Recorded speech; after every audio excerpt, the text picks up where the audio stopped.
There are many ways of learning CSS. One of them is reading this book right here. Much of the content featured in the book are still very relevant to this day. However, I'm going to cover the main concepts of CSS in the next 10 minutes of this video, because this is what you'll actually need to get started with CSS.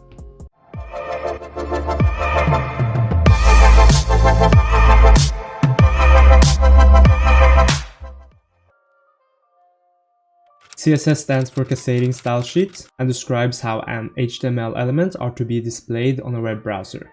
If you have not yet watched my 10-minute video on HTML, I would strongly suggest you go watch it before we move on. This is an example of CSS code, and this is how the code looks in a web browser. To be honest with you, CSS is quite easy to learn. It just requires a little bit of practice. I'm going to start off by drawing out the design that I want. I want a header with the title My Website, some navigation buttons as well, a content section with images to the left and text to the right.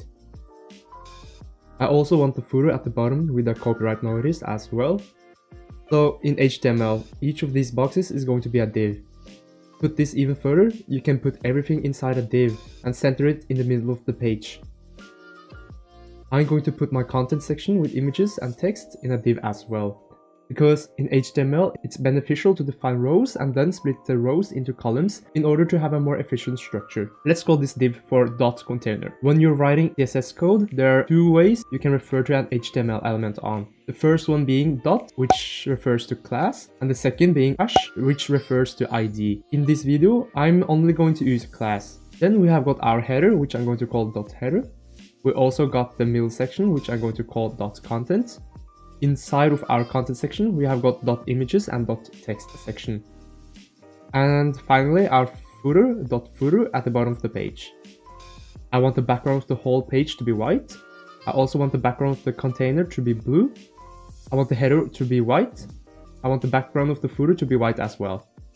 I want the whole page to be 1000 pixels wide, and the content to have 20 pixels of padding around the outside, which then leaves 1000 pixels, subtract 20 and 20, 960 pixels left for our content section.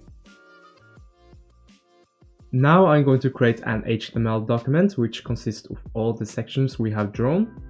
Make sure to change the document name to .html. I'm going to use Visual Studio Code to edit this. Any text editor is of course going to work. So I'm just going to start off with this HTML boilerplate to save some time. First of all, we have a div with the class container. Then we have a div inside the container div with a class of header. Now we must move outside of the header div, but still being inside the container div, we are going to create our content div. Let's do the same with our footer div. Inside our content div, we have two different divs. One being a class .image, and the other one being .text. And as you can see, these divs make up the structure we drew on paper earlier.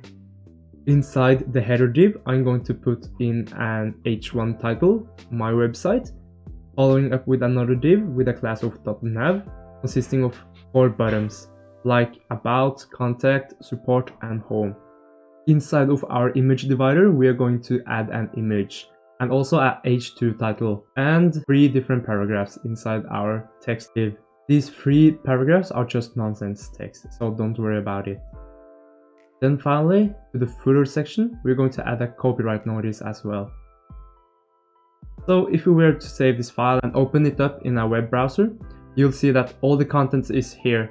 However, it lacks a lot of styling and it doesn't look very nice. This big ass picture of Mark Zuckerberg, we don't want this big picture in the middle of the page.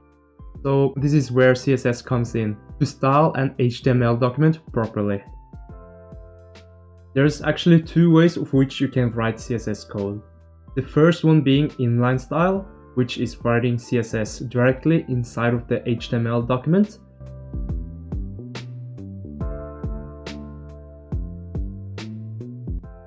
A CSS style sheet can be stored in an external file as well.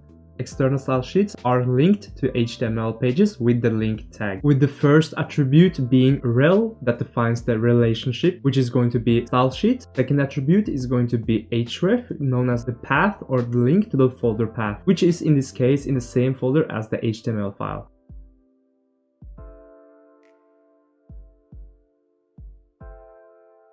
As you can see, both produce the same results. However, on the long run, external CSS style sheets is going to be much more beneficial and save you a lot of coding lines. If different styles are specified for HTML elements, the styles will cascade into new styles with the following priority.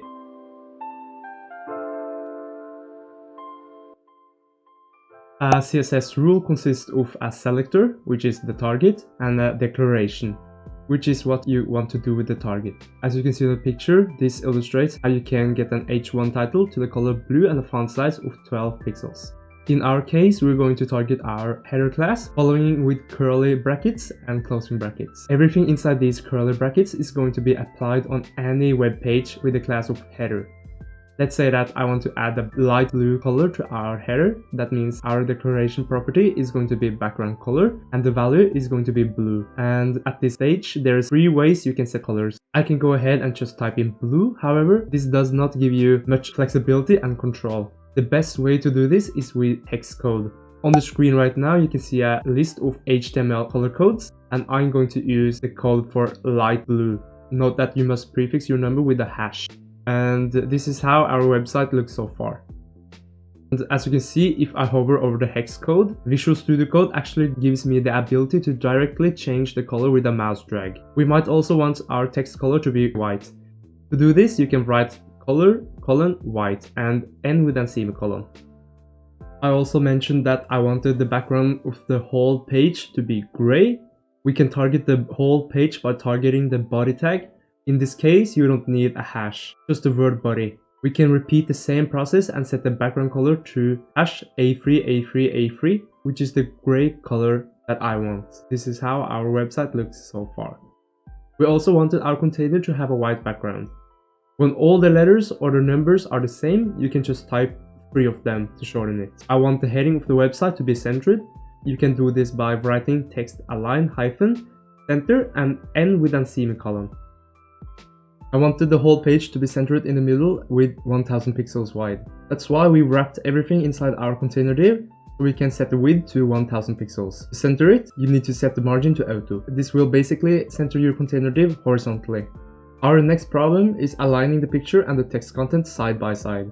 We can start off by defining the width. We also wanted our content section to have 20 pixels of padding around the outside. You can do padding left 20 pixels and padding right 20 pixels. However, the easiest method is just to write padding. First number is top, the second is right, the third is bottom, and the fourth is left. To shorten it even more, you can just write 20 pixels. We wanted the image section to have a width of 310 pixels. We also wanted our text section to have a width of 650 pixels. Now the thing about divs is that they always appear under a line. To stop that, you can set display to flex. Now let's go ahead and align our footer at the center as well. Just type in text hyphen align center and our footer will be aligned in the center. We are going to add 15% of top and bottom padding to our content container. We are also adding 3% of top and bottom padding to our header section as well. For our footer, we're going to add 2% of top and bottom padding, a background color of light blue, and a text color of white.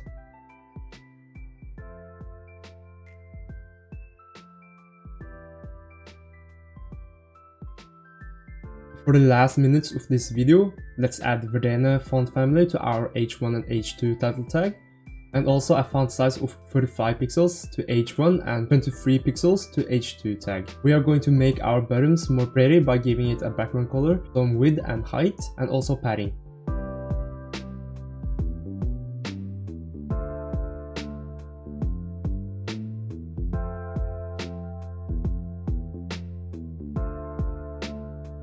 As for our image, we're going to add a 15% border radius.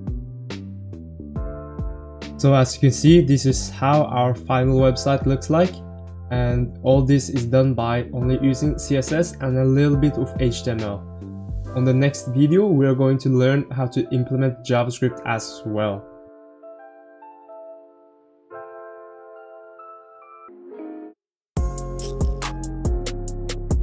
Thank you guys so much for watching this video. Remember to hit the like button if you learned something from this video, comment for future content, and subscribe for more. See you on the next video. Bye.